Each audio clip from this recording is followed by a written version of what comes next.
Valeur, c'est alors c'est un terme que je prends vraiment avec des pincettes parce que c'est quelque chose qui a été, tout le monde en parle, c'est devenu quelque chose de très à la mode et finalement, comme c'est devenu à la mode, les entreprises s'obligent à en parler, quitte à y mettre un peu tout et n'importe quoi. Alors que vraiment, quand on travaille là-dessus sur les valeurs, on se rend compte que c'est le socle, un des socles les plus importants, je dirais, dans une entreprise.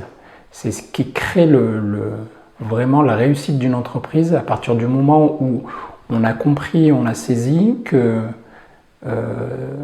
la première force d'une entreprise, c'est son équipe.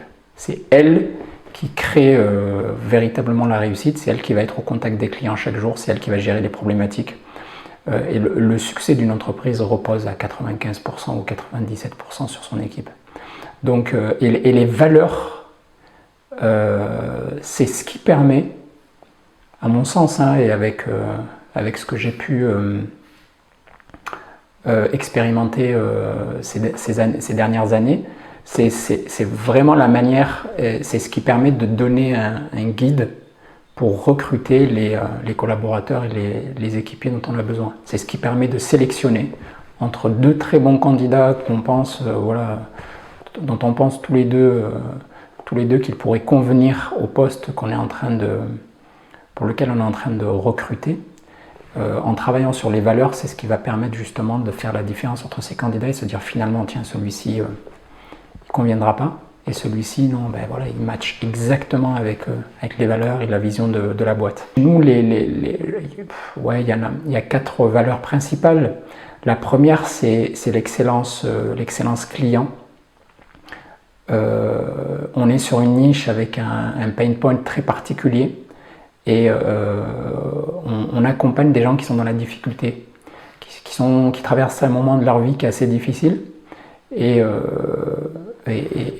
les accompagner et avoir une excellence client à ce moment-là, c'est-à-dire que si à ce moment-là de leur vie, ils rencontrent une entreprise qui les comprend, qui les rassure et qui peut entre guillemets personnaliser son service, même si c'est difficile quand on s'adresse à beaucoup de personnes, mais qui est capable d'avoir une relation avec ses clients, qui est une relation finalement personnalisée, ben ces gens-là vont sortir grandis de cette difficulté.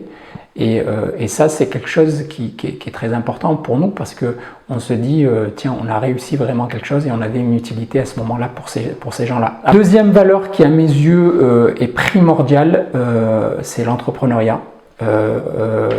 Donc, on ne cherche pas des entrepreneurs dans l'âme, mais on cherche des personnes qui ont cette capacité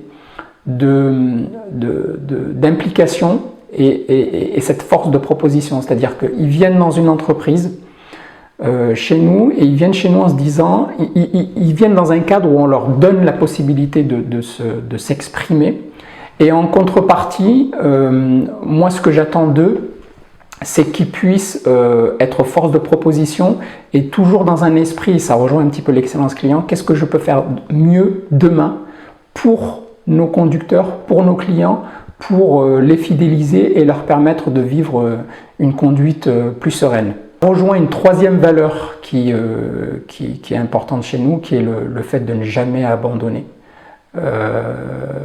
C'est-à-dire, quelles que soient les problématiques qu'on peut rencontrer au quotidien, l'idée c'est de se dire, ok, ben, j'ai eu un échec, j'ai vécu un échec à ce moment-là, je ne trouve pas la solution au problème, comment je peux solutionner ça? C'est-à-dire, quelles sont les possibilités que je n'ai pas investiguées qui me permettraient de résoudre mon problème. C'est un peu le fait de se dire, est-ce que j'ai des gens dans l'équipe qui vont plutôt être sur du mais, et donc ce n'est pas forcément ce qu'on recherche, des gens qui vont trouver des problèmes et qui ne vont pas se poser la question de comment solutionner les choses, qui vont toujours voir l'aspect, le verre à moitié vide, et des personnes qui seront plutôt dans le « et ». On a ce problème aujourd'hui, comment je peux le résoudre demain? Et avec du « et », on rajoute des solutions et on rajoute des possibilités. La dernière valeur, je dirais que c'est la bienveillance. La bienveillance parce que rien ne se réussit sans une équipe. Et si on a des loups solitaires dans une entreprise, ça ne peut pas fonctionner. Je ne dis pas qu'il ne faut pas d'ego. Non, les égos, tout le monde a de l'ego et ça peut être une force. Et c'est une force pour une entreprise quand on a des gens qui sont revanchards, qui sont dans un esprit justement de faire toujours mieux, etc. Mais il faut que ça soit dans un esprit de groupe et il faut en quelque sorte veiller les uns sur les autres en se disant « Ok, j'ai rencontré telle difficulté il y a quelques mois et j'ai eu la chance de pouvoir compter sur mes camarades et mes collègues au travail qui m'ont supporté, qui m'ont apporté l'aide dont j'avais besoin, l'entreprise était là. Aujourd'hui, c'est mon collègue à côté qui a des difficultés, comment moi je peux l'aider. Et finalement, quand on a cette bienveillance-là dans son équipe, ben, ça rejoint la première valeur, c'est l'excellence client, parce qu'on a cette empathie